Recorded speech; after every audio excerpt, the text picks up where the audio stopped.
जिसका बेटा टिकट लेने का 1,20,00,000 ले रहा है, उसने मेरे बाप को निकालने के लिए इक़्तिदार से कितने पैसे लिए थे। बुज़दार ने जो करप्शन की खान साहब के खाते में पड़ी, बिल्कुल फरागोगी ने जो करप्शन की अगर की तो वो सब कुछ खान साहब के खाते में पड़ी।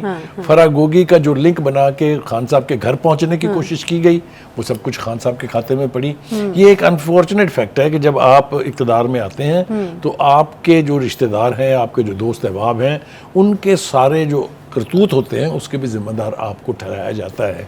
ये हर जगह हर मुआशरे में ये होता है।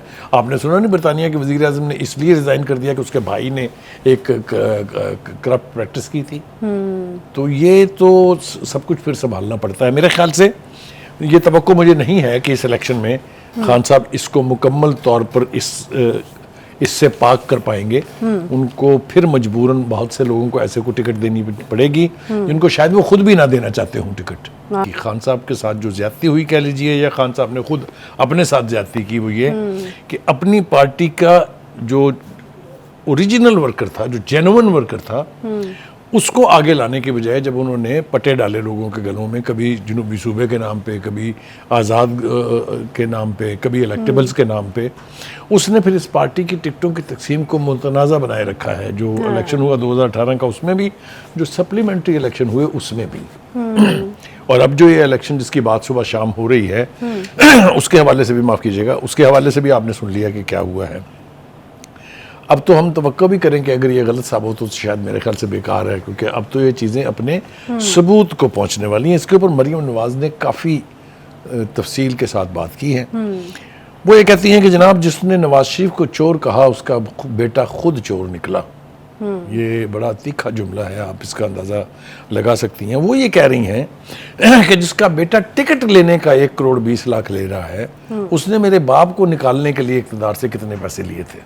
सवाल है उनकी तरफ से। जिसको उन्होंने कहा कि वो सादिक और अमीन नहीं है। तो ये सवाल वो उठा रही हैं।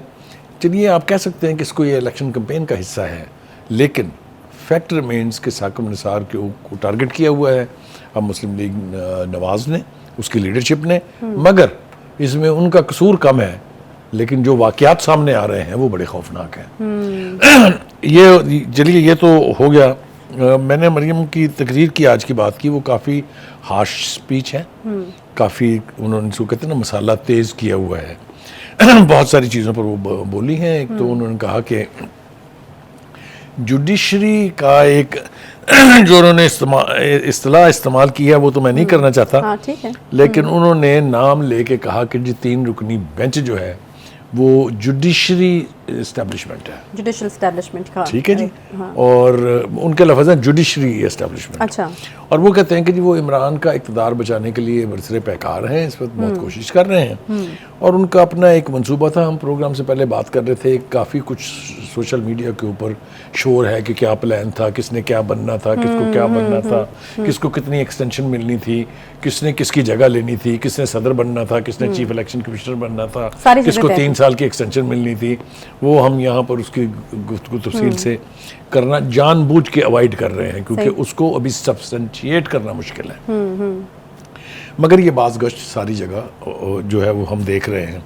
तो उनका ख्याल ये है कि मेरे बाप को इक़्तिदार से निकालने के लिए फैज़ हमीद, साकिब निसार और 3 रुकनी हैं, वो हम नाम ना लें तो बेहतर है, लेकिन उसका ख्याल ये है कि जी ये गैंगअप हुए थे और इस तरह हमें इक़्तिदार से निकाल के इमरान खान के लिए रास्ता हमवार किया गया।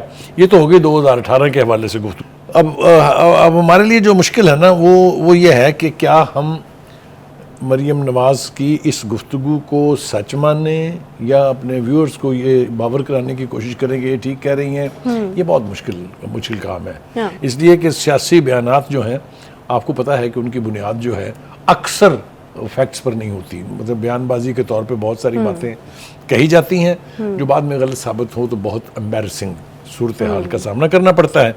लेकिन ये जो बात इस वक्त हम सुन रहे हैं, कुछ बातें ऐसी भी होती है ना कि वो जो इर्द गिर्द के आपके हालात होते हैं, जो चीज़ें हो रही होती हैं, उसको सच साबित कर रही होती हैं। तो कुछ चीज़ें तो होती हैं ऐसी। हाँ नहीं, ऑब्वियसली मैंने कहा ना कि वो कहते हैं ना कि रूमर्स की भी कोई ना होती है। हाँ, रूमर्स भी बिला वजह नहीं कहीं से तो वो चिंगारी जो है वो तो ये मेरे ख्याल से एक बहुत ही तकलीफ दे बहुत ही एम्बैरसिंग बात है कि एपेक्स कोर्ट के जजेस जो हैं वो अगर इस तरह का रोल अपनाते हैं जिस तरह का कहा जा रहा है, तो पूरी दुनिया में हमारा क्या इमेज जाएगा, ज़रा आप उसके बारे में सोचिए। मुझे तो बहुत हैरत भी होती है और बहुत तकलीफ भी होती है। लेकिन ये कि और बहुत सारी बातें जो है राना सनाउल्लाह साहब भी बोले हैं कि वो देखें जनाब 1.5 करोड़ में टिकटें जो हैं वो बिक रही हैं। दूसरी उन्होंने जो एक नहीं, तो इससे फिर क्या समझ आई मुखाइस साहब, ये जो है ये कोई एक पहली वाहिद ऑडियो लीक्स नहीं है, मुबैना तौर पर ये ऑडियो लीक्स है। इससे पहले जो है वो इजाज़ चौधरी वाले वाक़े का हवाला आपने दिया है। अगर 1.5 करोड़ में एक टिकट जो है फ़रोख्त होती है, अगर इसको ज़्यूम कर लिया जाए, तो फिर उस टिकट का क्या मेरिट है? आप बड़ी तेज़ खातून है, मैं अवॉइड कर रहा था ये कहना, लेकिन आपने मुझे फिर याद करा दिया है। क्या मेरिट है उस टिकट का? देखिए, ये सियासतदानों के लिए ख़ास तौर से जो ये जिसको कहते हैं ना माइग्रेटरी बर्ड्स होते हैं, वो जो इन्वेस्ट करते हैं सियासत में ताकि वो फिर बाद में उसको सूद के साथ वसूल करें, भी वही होते हैं मोस्टली। तो ये इस इन्वेस्टमेंट को डिस्करेज करना चाहिए हर हाल में, हर सूरत में, हर लेवल पर। लेकिन अगर यही होता रहा कि लोगों के पास पैसा है, जिसके पास वो आए, पार्टी को फंड दे, टिकट के पैसे दे, टिकट पड़े, जाके MP MNA बन जाए। बुखारी साहब, ये वाला फैक्ट तो मेरे ख्याल में खान साहब बहुत पहले तस्लीम कर चुके हैं। उन्होंने इलेक्टेबल्स को जो है उस पर यूटर्न ले लिया है। पहले जब वो आए थे तो वो नौजवानों को लाना चाहते थे, पढ़े लिखे लोगों को आगे लाना चाहते थे, लेकिन फिर उन्होंने कहा कि इलेक्टेबल्स उनकी मजबूरी है। लेकिन वो मजबूरी अभी तक तब्दील नहीं हुई ना, वो उसी तरह है, वो उसी तरह से है। ठीक है, ये हमारी सियासत के लिए एक बहुत, और एक बात मेरे ख्याल से वजाहत इसकी ज़रूरी है, हम सिर्फ इमरान खान को फोकस ना करें। अच्छा, हमें ये कहना चाहिए कि जिस भी पार्टी में ये हो रहा है कि पैसे लेके आप टिकटें तकसीम करें, आप एक ऐसी बुनियाद रख रहे हैं कि जो आने वाले वक्त में आपके पूरे सियासी मंजरनामे को करप्ट कर देगी। सही, क्योंकि उन्होंने तो अपने पैसे वसूलने हैं। हमने माजी में भी देखा ये हुआ है।